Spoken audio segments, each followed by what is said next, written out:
కేసీఆర్ గారు తెలంగాణ చరిత్ర.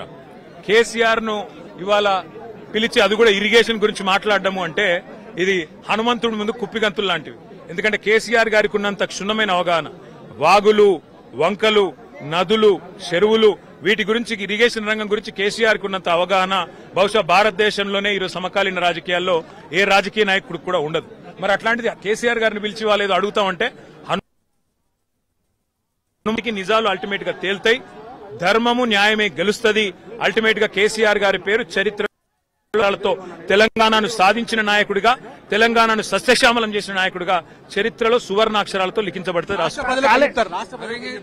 ఈ చిల్లర రాజకీయాలు పట్టించుకోకండి. 6 గ్యారంటీలు, 420 హామీల మీదనే మనం అందరం దృష్టి పెడదాం. ఖచ్చితంగా రేవంత్ రెడ్డిని, కాంగ్రెస్ పార్టీని తొందరలోనే ఈ చిల్లర రాజకీయాలు అన్ని ముగిసిన తర్వాత ప్రజాక్షేత్రంలో బట్టలిప్పి నించోబెట్టే విధంగా కార్యాచరణ ఉంటది. దానికి మీ మద్దతు పలకాలని రాష్ట్ర ప్రజల్ని కోరుతాం.